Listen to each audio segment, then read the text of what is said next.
વિદ્યાર્થી મિત્રો, તપોવન science academy ફરી એકવાર આપનું હાર્દિક સ્વાગત કરે છે. મિત્રો, આપણે છેલ્લા લેક્ચરની અંદર ઘટક કણોની ચર્ચા કરી, જેમાં 14 લેટિસ બ્રેવિસ શક્યતાઓ વિશે ચર્ચા કરી, જેના આધારે આપણને જુદી જુદી સ્ફટિક પ્રણાલીઓ મળી શકે, જેમ કે આદિમ રચના હોય, સાદો ઘન હોય, ટેટ્રાગોનલ હોય, હેક્સાગોનલ હોય. એ ઉપરાંત ઓર્થોરોમ્બિક પ્રણાલી, મોનોક્લિનિક વગેરે વિશે આપણે ચર્ચા કરી, એના ઉદાહરણો. એમાં ધાર અને ખૂણા સરખી છે કે એની વચ્ચે આલ્ફા બીટા અને ગામા વચ્ચે કેટલાનો કોણ છે, એના વિશે પણ માહિતી મેળવી, જે કોષ્ટક આપણા માટે મોસ્ટ આઈટી. હવે આપણે ચર્ચા કરવાની છે કે એકમ કોષમાં રહેલા પરમાણુની સંખ્યાની ગણતરી કરો. હવે આપણે અત્યાર સુધી વાત કરી લીધી કે એકમ કોષની અંદર ખૂણા પર પરમાણુ ગોઠવાયેલા હોય તો એ લખી દીધું. એકમ કોષમાં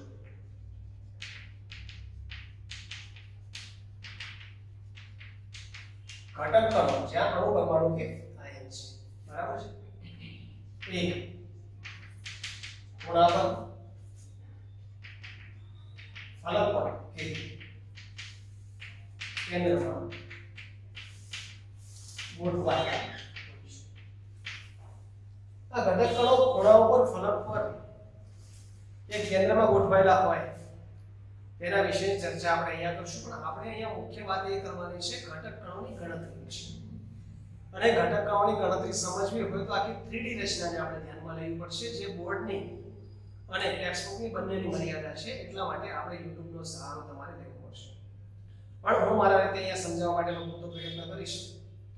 તો વાત કરીશું પહેલી રચના કે સાદા ક્યુબિક એકમ કોષમાં, એટલે કે આદિમ ઘન એકમ કોષની અંદર ઘટક કણોની ગોઠવણી અથવા તો પરમાણુઓની ગોઠવણી અને તેની સંખ્યા.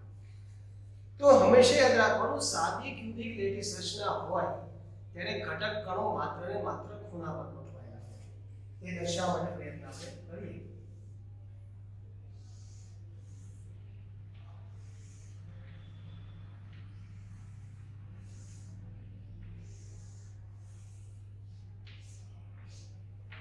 આ સાદી ક્યુબિક લેટિસ રચના, ઘટક કણો માત્ર ક્યાં ગોઠવાયેલા છે મિત્રો? ખૂણા પર.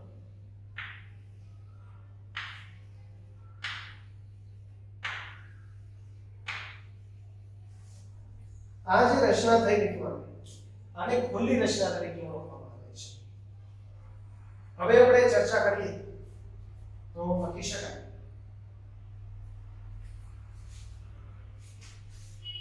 આદિમ એકમ કોષ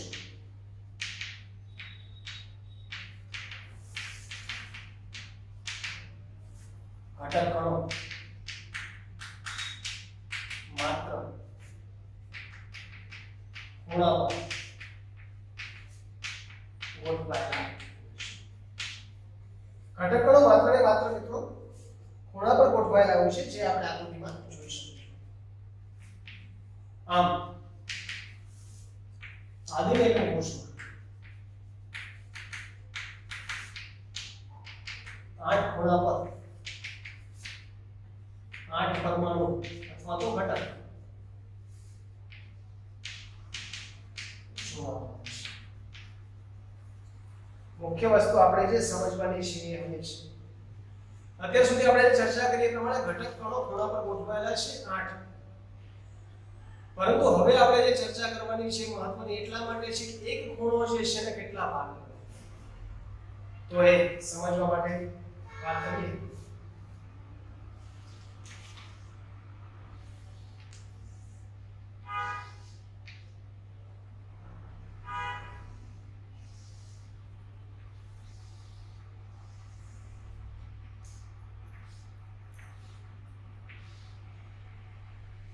આ રચના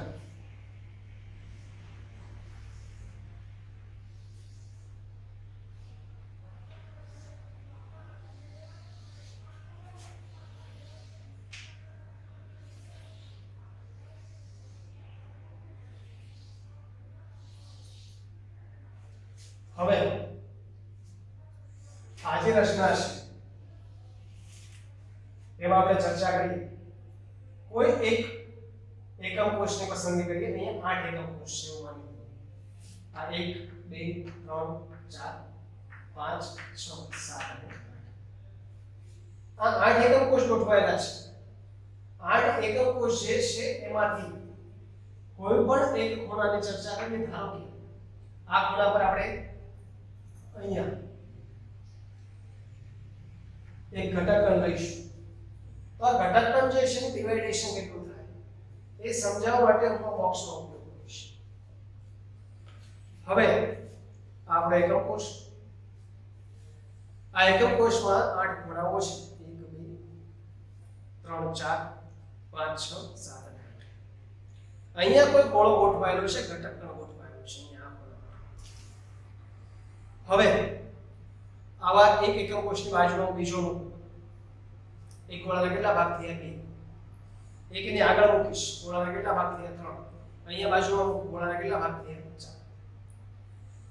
તો આ ગોળાના 4 ભાગ ઉપરાંત ઉપર બીજો મૂકીશ 5 અહીંયાની ઉપર 6 7 અને 8 ટોટલ એક ગોળાના 8 ભાગ થશે કેટલા ભાગ થશે 8 ભાગ જેમાંથી એક ગોળાના 4 ભાગ તેની આજુબાજુમાં અને એક ગોળાના 4 ભાગ તેની ઉપર આવેલા એકમ કોષના ખૂણાઓ પર થશે માટે લખી શકીએ આપણે આકૃતિમાં દર્શાવ્યા પ્રમાણે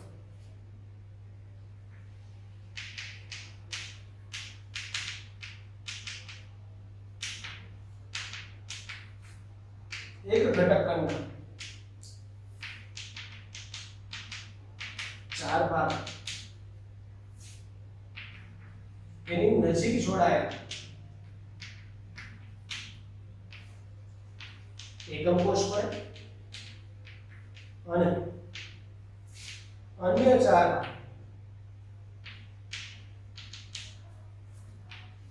ઉપર જોડાયેલા એકમ કોષ મળે એટલે કે એક ગોળો હતો ગોળો છે એ મોટો બરાબર છે માત્ર અહીંયા અંદર નથી મોટો છે મોટો ગોળો છે આની બાજુમાં બીજો આવો એકમ કોષ મૂકો 2 ભાગ આગળ મૂકો તો 3 ભાગ અહીંયા મૂકો તો 4 ભાગ ઉપર મૂકો તો 5 6 7 અને 8 બીજી રચના અહીંયા સમજાવવા માટે પ્રયત્ન કરું તો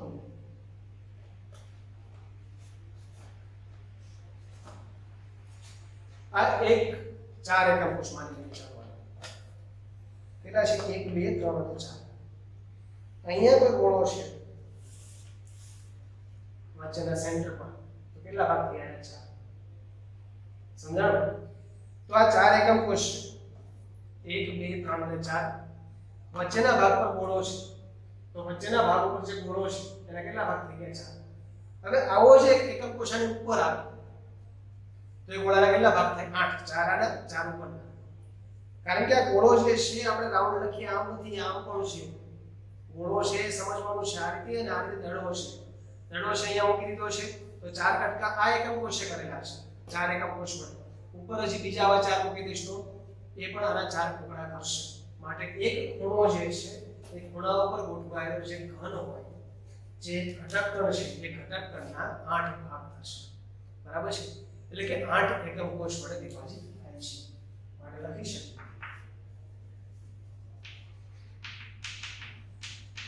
ખૂણા પર ગોઠવાયેલ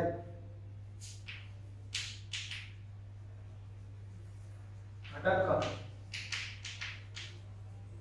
8 એકમ કોષ વડે વિભાજિત થાય છે ખાસ ધ્યાનમાં રાખવાનું છે માટે ખૂણા પર રહેલા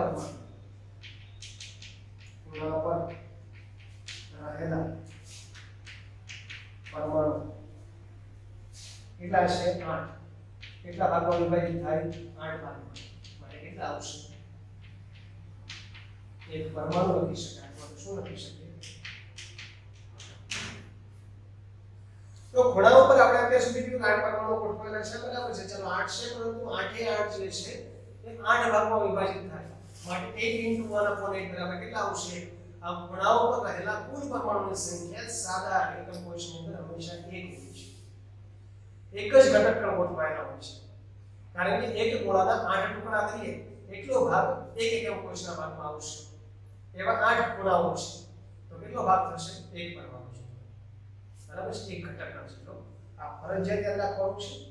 તો ફરજિયાત યાદ શું રાખવાનું છે? સાદી રચના હોય અથવા તો ખૂણાનું કેટલા વડે વિભાજન થાય? તો ખૂણાનું 8 એકમ કોષ વડે વિભાજન થાય. ટોટલ પરમાણુની સંખ્યા કેટલી? ખૂણા પર 8 વિભાજન કેટલા વડે થાય? 8 વડે. તો 1/8 બરાબર કુલ પરમાણુની સંખ્યા કેટલી મળશે? 1. આમ ખૂણા પરના પરમાણુની સંખ્યા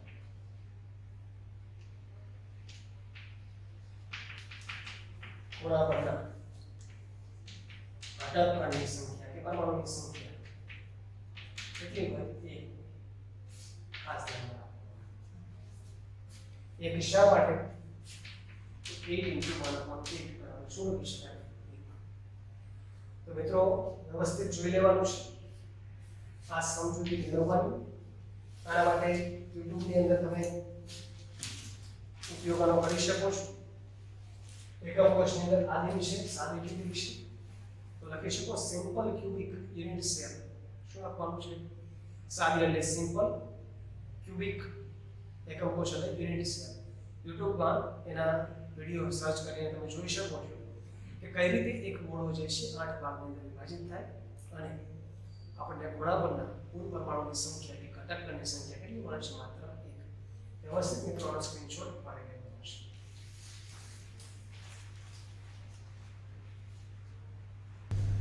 મિત્રો આપણે બીજા પ્રશ્નની ચર્ચા કરીએ. અહીંયા પણ આપણે પરમાણુ કે ઘટકોની સંખ્યા ગણવાની છે. તો અંતઃકેન્દ્રિત ક્યુબિક એકમ કોષ એટલે કે BCC body centre cubic close packing જેને કહેવાય. તો આ અંતઃકેન્દ્રિત જે રચના છે એમાં આપણે પરમાણુની સંખ્યા કેટલી એ ગણવાની છે. તો પહેલા તો અંતઃકેન્દ્રિત રચના આપણા મગજમાં હોવી જોઈએ. અંતઃકેન્દ્રિત છે. અંતઃકેન્દ્રિત એટલે કે ઘટક કણો કેન્દ્રમાં ગોઠવાયેલા છે. તો ખૂણા ઉપર તો કમ્પલસરી શરત છે જે આપણે આગળ પણ શીખેલા છે. તો ઘટક કણો કઈ કઈ જગ્યા પર ગોઠવાયેલા હોય? ખૂણાઓ ઉપરાંત અંદરના કેન્દ્રમાં. તો દર્શાવવા માટે પ્રયત્ન કરીએ.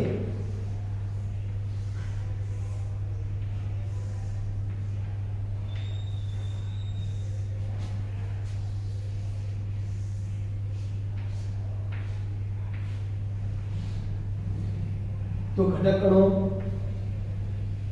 ખૂણાઓ પર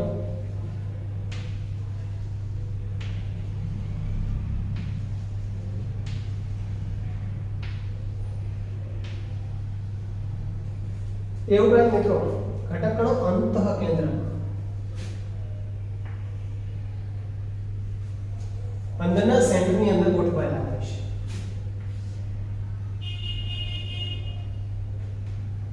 અંદરનું જે સેન્ટર છે એમાં ગોઠવાયેલા છે. જે ચર્ચા આપણે આગળ પણ કરીએ કે ખૂણાઓ ઉપરાંત છે અંદરના કેન્દ્રમાં. તો કુલ પરમાણુની સંખ્યા કેટલી છે? તો પહેલા આપણે લખીએ અહીં અંતઃકેન્દ્રિત ક્યુબિક એકમ કોષમાં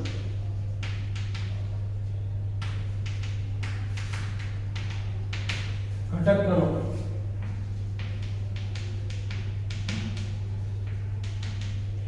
ખૂણાઓ ઉપરાંત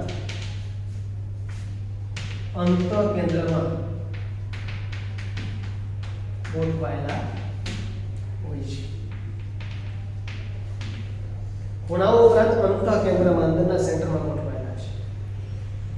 ખૂણાઓ પર ગોઠવાયેલા ઘટક કણોની ચર્ચા કરીએ પહેલા. તો અહીં 8 ખૂણા પર 8 ઘટક કણ અને તે ક્યાં છે? અંતઃકેન્દ્રમાં. એક ઘટક કણ અંતઃ કેન્દ્રમાં ગોઠવાયેલ છે. 8 ખૂણા પરના 8 છે એક અંતઃ કેન્દ્રમાં છે. પરંતુ આનું વિભાજન કઈ રીતે થાય છે આપણે જાણવું પડે. તો ખૂણા માટે હમણાં જ અભ્યાસ કર્યો પ્રમાણે એક ખૂણા જે છે એ ડિવાઈડ બાય 8 થશે, કારણ કે 8 એકમ કોષ વડે વિભાજિત થાય છે, પરંતુ અંદરનું જે સેન્ટર છે એમાં એકમ કોષ વિભાજિત થતો નથી. માટે અંત કેન્દ્રનો જે એકમ કોષ છે તેને આપણે આખો લેવો પડે, જ્યારે ખૂણા પરને શું કરશું 1/8 વડે ડિવાઈડ કરશું. તો કુલ ખૂણા પરના ઘટક કણ બરાબર 8 ખૂણા ઇન્ટુ 1/8 વડે શું થાય છે વિભાજિત થાય છે. માટે ઘટક કણ કેટલા આવશે? અંત કેન્દ્રમાં આવેલ ઘટક કણ કેટલા છે? 1. આમ કુલ ઘટક કણ કે પરમાણુ કેટલા જોવા મળે છે? તો બીસીસી જે રચના છે, અંત કેન્દ્રિત જે રચના છે, એમાં 8 ખૂણાઓનું 8 વડે વિભાજન થાય અને અંત કેન્દ્રિત પરમાણુ 1 છે. માટે કુલ પરમાણુની સંખ્યા અહીંયા કેટલી મળશે? અહીંયા વાત કરીએ તો હમણાં ચર્ચા કરી પ્રમાણે જે ખૂણા પરના પરમાણુઓ છે 1 2 3 અને 4 એકમ કોષ ના ખૂણા પર જે પરમાણુ રહેલો છે 4 વિભાજન આ થયું, બાજુમાં કોઈ જોડાય તો વિભાજન કેટલા વડે થાય? અન્ય 4 વડે. કુલ વિભાજન કેટલું થઈ ગયું? 8. તો ખૂણા પર 8 × 1/8 હંમેશાના માટે યાદ રાખવાનું. માટે કુલ પરમાણુની સંખ્યા ખૂણા પરના મળે 1. અંત કેન્દ્ર, હવે ધારો કે એક જ એકમ કોષ હોય અને આનું અંદરના સેન્ટરમાં એક ગોળો છે અંદર, તો અહીંયા એકમ કોષ જોડાય ચારે બાજુ, તો આનું વિભાજન થવાનું નથી. અને વિભાજન નથી થવાનું માટે એને એક અંત કેન્દ્રિત પરમાણુ તરીકે આપણે લઈએ છીએ. તો અહીંયા આ રચનાની અંદર કુલ ઘટક કણો કેટલા મળે છે આપણને? 2. એટલે કુલ પરમાણુની સંખ્યા કેટલી મળશે? 2 મળે છે. મિત્રો YouTube ની અંદર જોઈ શકો બીસીસી રચના યુનિટ સેલ લખશો તો આપણને દરેક યુનિટ સેલ જે છે એની રચના જોઈ શકાશે. મિત્રો વ્યવસ્થિત આને ધ્યાનમાં રાખવાનું છે. દરેક રચના વાઇઝ કેટલા પરમાણુ મળે, કઈ રીતે વિભાજિત થાય તો ફરજિયાત યાદ રાખવાનું છે, કારણ કે આપણે આગળની 3 મોસ્ટ આઈએમપી થિયરીની અંદર આ ટોપિકનો ઉપયોગ કરવાનો થશે. વ્યવસ્થિત મિત્રો જોઈ લેવાનું વિડીયો પોઝ કરીને.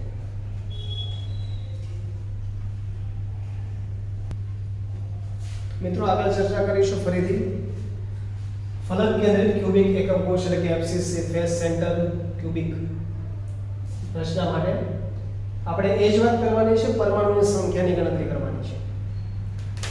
પરમાણુની સંખ્યા ગણતરી કરવા માટે પહેલા તો આપણે એફસીસી રચના જે છે સમજવી પડે. તો આ એફસીસી રચનાની અંદર મિત્રો આપણે આગળ પણ શીખેલા છીએ પ્રમાણે ઘટક કણો ખૂણાઓ ઉપરાંત ફલક બરાબર છે, એટલે કે ફલકના કેન્દ્રમાં ગોઠવાયેલા હોય તેવી રચનાને આપણે ફલક કેન્દ્રિત એટલે કે એફસીસી રચના તરીકે ઓળખીએ છીએ. તો આ ફલક કેન્દ્રિત જે રચના છે એમાં ઘટક કણો 2 રીતે ગોઠવાયેલા છે, એક તો ખૂણા પર છે અને બીજા ક્યાં છે મિત્રો? ફલક પર છે. ફલક એટલે કે બાજુ પર છે. તો એના વિશે પહેલા આપણે લખીએ. તો ફલક કેન્દ્રિત રચનામાં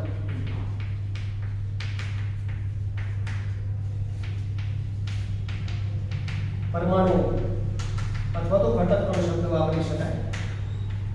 ઘટક કણ ખૂણાઓ ઉપરાંત ફલકના કેન્દ્રમાં ગોઠવાયેલા હોય છે.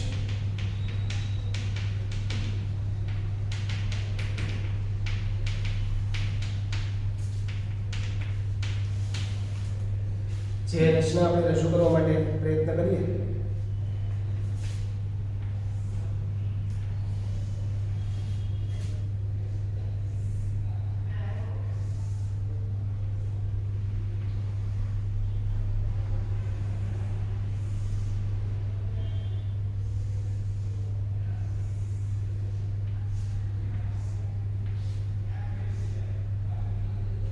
ઘટક કણો ખૂણા પર છે.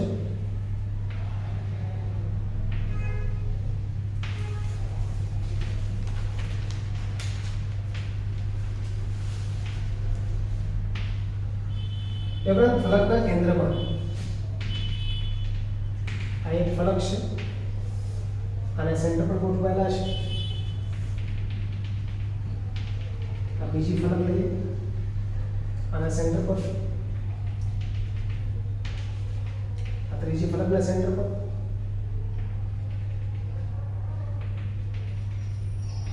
ચોથી ફલકના સેન્ટર પર. આ રીતે મિત્રો આપણે દર્શાવ્યા ચાર ફલકના સેન્ટર ઉપર ફલક કેન્દ્રિત એકમ કોષની અંદર, પરંતુ હજુ બે ફલક આવે એમાં એક ઉપર કહીશું અને એક એની પાછળનો ભાગ. તો આ રીતે આપણે રજૂ કરી શકીએ. ઘટક કણો આ રીતે ગોઠવાયેલા છે, જેને સમજાવવા માટે ફરીથી આ બોક્સનો આપણે ઉપયોગ કરીએ. આ આપણો એકમ કોષ છે. એકમ કોષની અંદર મિત્રો આપણે આગળ ચર્ચા કરી તે મુજબ ઘટક કણો ક્યાં છે તો ખૂણા પર. તો ખૂણાની સંખ્યા આ રીતે વાત કરીએ તો 1 2 3 અને 4 ખૂણા. આ બાજુનો ભાગ જે હેડફોન દર્શાવેલો છે એ બાજુ 5 6 7 અને 8 ખૂણા છે. 8 ખૂણા. ફલક કેટલી ફરીથી દર્શાવો. એક ફલક, બીજી, ત્રીજી, આ ચોથી. ફરીથી 1 આ 2 આ 3 આ 4 આ 5 અને આ કેટલી થશે 6. કુલ ફલકની સંખ્યા 6 છે. જ્યારે પણ ફલક કેન્દ્રિત એકમ કોષ વિશે ચર્ચા કરતા હોય ત્યારે ક્લિયરલી મગજમાં આવવું જોઈએ કે ઘટક કણો ખૂણાઓ પર તો છે જ, એ ઉપરાંત ક્યાં છે તો ફલક કેન્દ્રિત એટલે ફલકના કેન્દ્રમાં છે. ફલક એટલે બાજુ. તો બાજુના કેન્દ્રમાં છે. બાજુની સંખ્યા કોઈ પણ એકમ કોષ પાસે કેટલી હોય તો મિત્રો બાજુ હંમેશા 6 હોય. તો 8 પરમાણુઓ ખૂણા પર છે, 6 પરમાણુઓ ક્યાં ગોઠવાયેલા છે ફલકના કેન્દ્રમાં ગોઠવાયેલા છે. હવે આપણે મુખ્ય ચર્ચા એ કરવાની છે કે આ ફલક જે છે એ અને ખૂણાનું વિભાજન કેટલા વડે થાય. તો આગળ ચર્ચા કરી તે જ મુજબ ધારો કે આ 4 એકમ કોષની અંદર આપણે આને ડિવાઈડ કરેલું છે 1 2 3 અને 4 એકમ કોષ. આ ખૂણા પરનો પરમાણુ છે. આ ખૂણા પરના પરમાણુમાં 4 વડે વિભાજિત થયેલો છે. આના જેવા જ બીજા અન્ય 4 એકમ કોષ આની ઉપર આવે તો એ ખૂણાનું વિભાજન 8 વડે થાય. એટલે એ તો ક્લિયર છે. 3 થિયરીમાં આપણે જોઈ લીધું છે કે એક ખૂણાનું વિભાજન 8 વડે થશે. ટોટલ 8 પરમાણુની સંખ્યા ડિવાઈડ બાય 1/8 કરશું. 8 કરશું એટલે આપણને કુલ પરમાણુની સંખ્યા ખૂણા પરના કેટલા મળશે. પણ ફલક પર શું તો ફલક છે. ધારો કે અહીંયા હું એક ગોળો લઉં છું, બરાબર. ધારો કે આ ગોળો છે, ફલક પર ગોઠવાયેલો ગોળો, જે અડધો અંદર છે, અડધો ક્યાં છે બહાર. હવે આની બાજુમાં એક એકમ કોષ આવે તો આ ગોળાનું વિભાજન કેટલું થશે પનાપ થશે ને અડધો આ બાજુ રહી જશે, અડધો આ બાજુ. બરાબર. અહીંયા સમજાવવા માટે પ્રયત્ન કરશું. આ ફલકનું સેન્ટર છે. ફલકના સેન્ટરમાં આપણે ગોળો દાખલ કરીશું. જોઈએ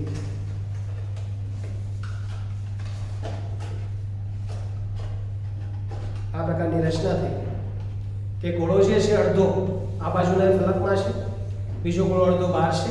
આવો જ એકમ કોષ એક બાજુમાં જોડાશે તો આનું કેટલા વડે ડિવાઇડેશન કરી શકાય 2 વડે. જેમ કે દિવાલ લઈએ, 2 ક્લાસરૂમની વચ્ચેની દિવાલ છે. એ દિવાલમાં એક ગોળો ફિટ કરેલો છે, ફલક છે બાજુ. અડધો ગોળો આ બાજુના ક્લાસરૂમમાં રહેશે, અડધો ગોળો ક્યાં જશે બાજુમાં. તો ફલકનું ડિવાઇડેશન, ફલકનું વિભાજન હંમેશા કેટલા વડે થાય 2 વડે થાય. આ ક્લિયરલી ધ્યાનમાં રાખવાનું. ખૂણાનું વિભાજન 8 વડે, ફલકનું વિભાજન 2 વડે. તો એના ઉપરથી આપણે કુલ પરમાણુની સંખ્યા ગણતરી દ્વારા મેળવવા પ્રયત્ન કરીશું. લખી શકાય અહીં ખૂણા પરના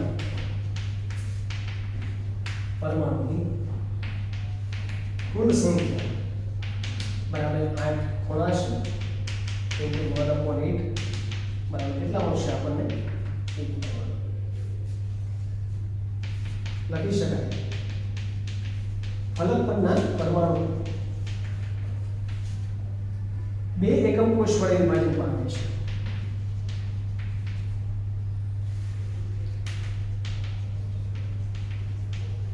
આથી ફલક પરના પરમાણુની કુલ સંખ્યા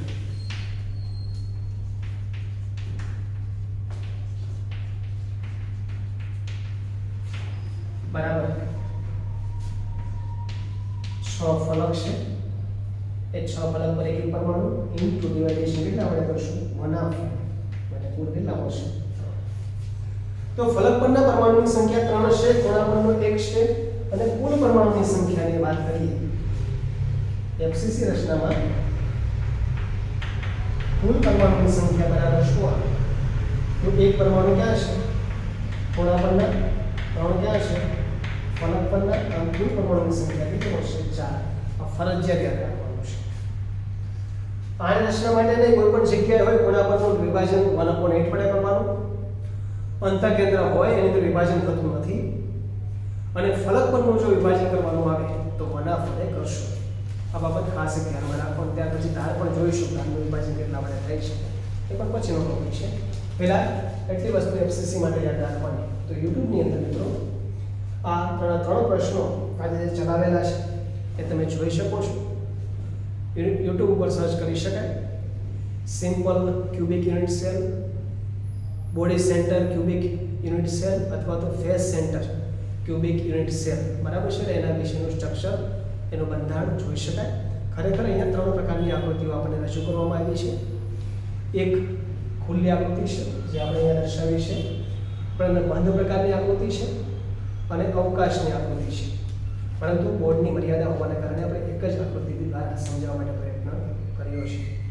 તો વ્યવસ્થિત મિત્રો આ જોઈ લેવાનું અને પોઝ કરીને લખી લેવાનું છે. 3 થિયરીનો કન્સેપ્ટ આપણા માટે અગત્યનો છે, જેનો આપણે વારંવાર ઉપયોગમાં લઈશું. બરાબર.